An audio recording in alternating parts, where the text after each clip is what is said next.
ठाण्याच्या राजकारणाची आहे। ठाण्यात ठाकरे उडवतील सर्वांच्या ठिकऱ्या असं म्हणत संजय राऊतांनी ठाण्यामध्ये मनसे आणि उद्धव ठाकरे गट एकत्र लढणार असल्याचे संकेत दिलेत। 75 नाही 35ही मिळणार नाहीत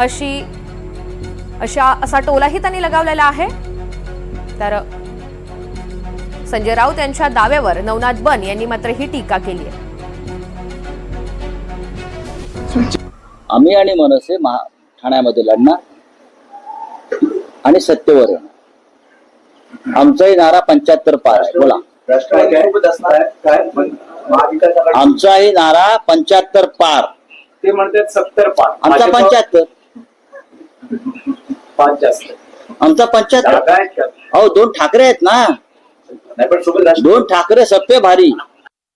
खरं तर संजय राऊत हे प्रतिपक्ष प्रमुख झालेत, त्यामुळे ते स्वतःच 75 पार 100 पार 200 पार अशा पद्धतीच्या घोषणा करतायत। तुम्हाला आठवत असेल गेल्या महापालिका निवडणुकीमध्ये आपकी बार 150 पार, आम्ही 150 जागा लढणार अशी घोषणा आदित्य ठाकरे तुम्ही केली होती।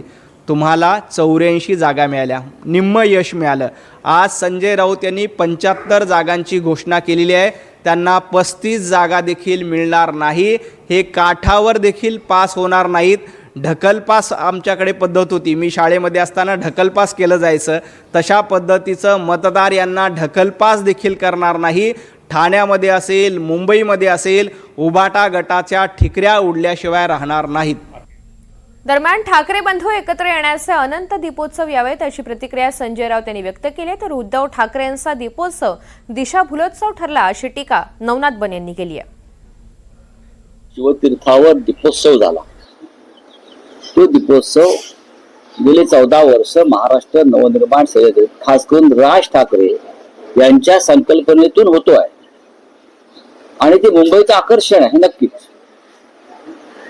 काल त्याचं उद्घाटन शिवसेना पक्षप्रमुख उद्धव ठाकरे यांच्या हस्ते झालं। राज आणि उद्धवजी यांनी मराठी जनतेला अभिवादन केलं आणि मराठी ऐक्याचा हा दीपोत्सव असे सांगितलं, आनंदोत्सव आहे। अशा असंख्य दिवाळ्या किंवा दीपोत्सव मराठी माणसाच्या जीवनात येवो, ही मराठी माणसाची भावना आहे। काल ज्या प्रकारचा दीपोत्सव आणि आतषबाजी आकाशात झाली, ही आतषबाजी आणि हा अशा प्रकारचा दीपोत्सव मराठी आणि महाराष्ट्राच्या जीवनामध्ये अनंत काळापर्यंत येऊ, ही आमच्या सगळ्यांची भावना आहे आणि त्यालाही सुरुवात झाली। खरं तर उद्धवजी ठाकरे यांचा दीपोत्सव नव्हता, तर दिशाभूल करणारा उत्सव होता। ज्या पद्धतीनं दीपोत्सवामध्ये हिंदुत्ववादाची ज्योत पेटली जाते, वंदनीय बाळासाहेब ठाकरे यांनी हिंदुत्ववादाची ज्योत पेटवली होती, तर उद्धवजी ठाकरे यांनी ही हिंदुत्ववादाची ज्योत विझवण्याचं काम केलंय। त्यामुळं हा दीपोत्सव नव्हता, तर दिशाभूल करणारा उत्सव होता, हे या निमित्ताने सिद्ध झालेलं आहे।